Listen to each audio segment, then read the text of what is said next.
വായ കൊണ്ട് ചെയ്യുന്നതിന് മുമ്പായിട്ട് നമ്മൾ അറിഞ്ഞിരിക്കേണ്ട കുറച്ച് കാര്യങ്ങളില്ലേ? തീർച്ചയായിട്ടും ശ്രദ്ധിക്കേണ്ടുന്ന ഒരുപാടധികം കാര്യങ്ങളുണ്ട്. ഇപ്പൊ വീഡിയോസുകളൊക്കെ കണ്ടിട്ട് മതിയായ പ്രൊട്ടക്ഷൻസ് ഒന്നും എടുക്കാണ്ടാണ് പല ആൾക്കാരും ചെയ്യാറുള്ളത്. അങ്ങനെ രോഗങ്ങളൊക്കെ കാര്യമായിട്ട് നമ്മുടെ ഇന്നത്തെ സമൂഹത്തിൽ സ്പ്രെഡ് ചെയ്യപ്പെടുന്നുണ്ടെന്നുള്ളതാണ്. അപ്പൊ ശ്രദ്ധിക്കേണ്ടതായിട്ടുള്ള ഇമ്പോർട്ടൻ്റ് ആയിട്ടുള്ള കുറച്ച് കാര്യങ്ങളുണ്ട്. അപ്പൊ ഈ വീഡിയോസുകൾ ഒരുപാട് തെറ്റിദ്ധാരണകൾ ഉണ്ടാക്കുന്നതെന്ന് ഞാൻ പറഞ്ഞു. അതേപോലെ തന്നെ വീഡിയോസുകളിൽ അഡിക്റ്റ് ആവുന്നുണ്ട്. അപ്പോൾ ഫോൺ അഡിക്ഷൻ എന്നുള്ളത് വലിയൊരു പ്രശ്നമാണ്. പലരുടെയും ജീവിതത്തെ തന്നെ ബാധിക്കുന്ന രീതിയിൽ കാര്യങ്ങൾ വരുന്നുണ്ടെന്നുള്ളതാണ്. അപ്പോൾ സ്വന്തം അത് ഓവർകം ചെയ്യാൻ വേണ്ടി ഹെൽപ്ഫുൾ ആയിട്ടുള്ള ഒരു ഓഡിയോ പുസ്തകം ഞാൻ പരിചയപ്പെടുത്തരാം. അതാണ് how to overcome phone addiction എന്നുള്ളത്. ഇത് കുക്കു FM-ലാണ് ലഭ്യമായിട്ടുള്ളത്.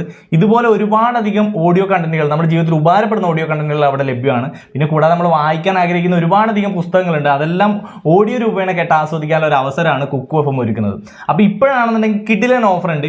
ഫ്രീ ട്രയൽ, അതായത് 7 ദിവസത്തേക്കുള്ള ഫ്രീ ട്രയൽ ഓപ്ഷൻസ് ആണ് അവർ പ്രൊവൈഡ് ചെയ്തിരിക്കുന്നത്. കേട്ടിട്ട് ഇഷ്ടപ്പെട്ട് കഴിഞ്ഞാൽ കണ്ടിന്യൂ ചെയ്താൽ മതിയല്ലോ. അപ്പോൾ ഈ ഒരു അവസരം മിസ് ചെയ്യേണ്ട, നിങ്ങൾക്ക് ഇഷ്ടപ്പെടുന്നുള്ള കാര്യത്തിൽ സംശയമൊന്നുമില്ല. ലിങ്ക് എന്തായാലും ഡിസ്ക്രിപ്ഷനിൽ ഫസ്റ്റ് കമന്റിൽ നമ്മൾ പിൻ ചെയ്ത് വെച്ചിട്ടുണ്ടാവുന്നതാണ്. തീർച്ചയായിട്ടും ചെക്ക് ചെയ്യാവുന്നതാണ്. ഇനി നമുക്ക് മൗത്ത് ഉപയോഗിച്ച് ചെയ്യുമ്പോൾ ശ്രദ്ധിക്കേണ്ട കാര്യങ്ങൾ എന്തൊക്കെയാണെന്ന് നോക്കാം. നമ്മളിപ്പോൾ പാർട്ണറുടെ കൂടെ ചെയ്യുമ്പോൾ, സ്വന്തം പാർട്ണറുടെ കൂടെ ചെയ്യുന്ന സമയത്ത് അവരുടെ ഒരു കൺസെന്റ് വളരെ ഇമ്പോർട്ടൻ്റ് ആണ്.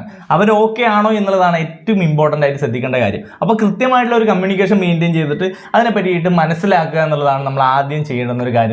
പിന്നെ വരുന്നൊരു കാര്യം എന്ന് വെച്ച് കഴിഞ്ഞാൽ, ഇപ്പൊ നമ്മൾ ആരുടെ കൂടെയാണോ ചെയ്യുന്നത് അവരിൽ രോഗസാധ്യതകളോ മറ്റോ ഉണ്ടോ എന്നുള്ളത് വളരെ ഇമ്പോർട്ടൻ്റ് ആണ്. ഇപ്പൊ എന്തെങ്കിലും രോഗത്തിന്റെ ലക്ഷണങ്ങൾ ഉണ്ടെന്നുണ്ടെങ്കിൽ നമ്മൾ അവോയ്ഡ് ചെയ്യുന്നതാണ് നല്ലത്. അത് കൃത്യമായിട്ട് ചെക്ക് ചെയ്ത് അത് സോൾവ് ചെയ്തതിന് ശേഷം, അതിപ്പോൾ രോഗലക്ഷണം എന്ന് പറയുമ്പോൾ അവിടെ ഇപ്പോൾ റെഡ്നെസ് കാണുന്നുണ്ട്, ഇപ്പം എന്തെങ്കിലും ഇൻഫെക്ഷൻ വന്നതിൻ്റെതായ കാര്യങ്ങൾ അവിടെ കാണുന്നുണ്ടെങ്കിൽ അത് കൃത്യമായ രീതിയിൽ ചെക്ക് ചെയ്ത് അത് സോർട്ട് ചെയ്തതിന് ശേഷം മാത്രം ഇങ്ങനെയുള്ള സെക്സ് രീതികൾ അനുവർത്തിക്കുക എന്നുള്ളതാണ്.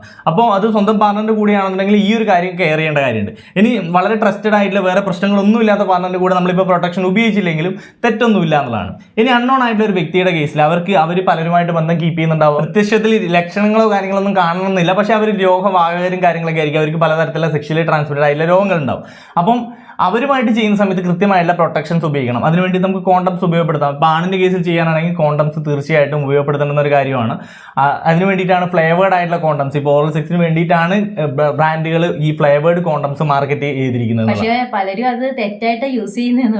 അതാണ് പല ആൾക്കാരും അത് ബന്ധപ്പെടലിന് കാര്യങ്ങൾക്കൊക്കെ വേണ്ടിയിട്ട് ഉപയോഗപ്പെടുത്തുന്നുണ്ട്. അതങ്ങനെ ഉപയോഗിക്കുമ്പോൾ ചിലപ്പോൾ ഈസ്റ്റ് ഇൻഫെക്ഷൻ സാധ്യതകളൊക്കെ കൂട്ടും എന്നുള്ളതാണ് പറയുന്നത്. മെയിനായിട്ട് അത് ഉണ്ടാക്കിയിരിക്കുന്നത് മൗത്ത് ഉപയോഗിച്ചുള്ള കാര്യങ്ങൾക്ക് വേണ്ടിയിട്ടാണ്. അപ്പോൾ അത്തരത്തിൽ പ്രൊട്ടക്ഷൻസ് എടുക്കാം. ഇനി ലേഡിയുടെ കേസ് ചെയ്യുമ്പോൾ എന്ത് ഉപയോഗിക്കും എന്നുള്ളൊരു ചോദ്യമുണ്ട്. അവിടെയാണ് ഡെന്റൽ ഡാംസ് ഉപയോഗപ്പെടുത്തേണ്ട കാര്യം വരുന്നത്. പക്ഷേ ഡെന്റൽ ഡാംസ് വളരെ ഈസി ആയിട്ട് നമ്മുടെ മാർക്കറ്റിൽ അവൈലബിൾ അല്ല. ഇപ്പൊ മെഡിക്കൽ സ്റ്റോറിൽ പോയാലൊന്നും നമുക്ക് എളുപ്പത്തിൽ കിട്ടുന്നില്ല.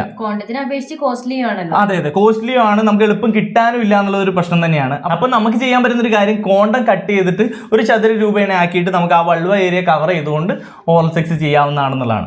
അപ്പം ഇത്തരത്തിൽ നമുക്ക് മാക്സിമം എന്താണ് നമ്മളിലേക്ക് രോഗം വരാനുള്ള സാധ്യതകൾ ഒഴിവാക്കാൻ സാധിക്കുന്നതാണ്. അപ്പോൾ കോണ്ടംസ് ആണുങ്ങളുടെ കേസിൽ ലിംഗത്തിന്റെ പുറത്തോടെ ധരിക്കുകയും, അതേപോലെ വൾവ ഏരിയ ലേഡീസിന്റെ കേസിൽ കവർ ചെയ്തുകൊണ്ട് ഡെന്റൽ ഡാംസ് യൂസ് ചെയ്യാം. അതൊന്നെങ്കിൽ കട്ട് ചെയ്തിട്ട് കോണ്ടം കട്ട് ചെയ്തിട്ട് സെറ്റ് ചെയ്യാന്നുള്ളതാണ്. അപ്പോൾ അത്തരത്തിൽ നമുക്ക് എന്താണ് മാക്സിമം സേഫ് ആയ രീതിയിൽ സെക്സ് ചെയ്യാൻ പറ്റുന്നതാണ്. പല ആൾക്കാരും ബന്ധപ്പെടലിലൂടെ മാത്രമാണ് രോഗം വരുന്നതെന്നാണ് ചിന്തിക്കുന്നത്. ഇങ്ങനെയും രോഗങ്ങൾ സ്പ്രെഡ് ചെയ്യാന്നുള്ളതാണ്. നമ്മുടെ സമൂഹത്തിൽ ഇന്ന് കേരള സമൂഹത്തിലൊക്കെ രോഗങ്ങൾ സ്പ്രെഡ് ചെയ്യപ്പെട്ടുകൊണ്ടിരിക്കുന്നുണ്ട്. ഇത്തരത്തിലുള്ള സെക്ഷലി ട്രാൻസ്മിറ്റഡ് രോഗങ്ങൾ റിപ്പോർട്ട് ചെയ്യുന്നതിൻ്റെ എണ്ണം കൂടി വരുന്നുണ്ടെന്നുള്ളതാണ്. അത് പലരും പ്രൊട്ടക്ഷൻസ് ഒന്നും ഇല്ലാതെ ലൈംഗിക രീതികൾ ഫോളോ ചെയ്യുന്നതുകൊണ്ടാണ്. ഈവൻ നമ്മൾ കിസ് ചെയ്യുന്നതിലൂടെ വരെ രോഗങ്ങൾ സ്പ്രെഡ് ചെയ്യാനുള്ള സാധ്യതകൾ ഉണ്ടെന്നുള്ളതാണ് അതിൻ്റെ കാര്യം എന്നുള്ളത്. അപ്പോൾ നമുക്ക് പിന്നെ ഓപ്പോസിറ്റ് ഇരിക്കുന്ന വ്യക്തിയുടെ കേസിലൊന്നും അറിയാത്ത സ്ഥിതിക്ക് നമ്മൾ തീർച്ചയായിട്ടും പ്രൊട്ടക്ഷൻസും കാര്യങ്ങളൊക്കെ എടുത്തിട്ട് ഇത്തരത്തിലുള്ള സെക്സ് രീതികളൊക്കെ അനുവർത്തിക്കുക എന്നുള്ളതാണ് ഓരോ ആൾക്കാരോടും പറയാനുള്ളത്. മണ്ടത്തരങ്ങൾ ഇപ്പോൾ ഈ വിഴാതിരിക്കാം. അപ്പോൾ ഈ ഒരു ഇൻഫർമേഷൻ മാക്സിമം നിങ്ങളുടെ കൂട്ടുകാരിലേക്ക് അയച്ചു കൊടുത്തേക്ക്. കൂടുതൽ ഇൻഫോർമേറ്റീവ് വീഡിയോസിനായി ഫോളോ ചെയ്തൊക്കെ മറക്കണ്ട. മറ്റൊരു വീഡിയോ കാണാം. Bye guys.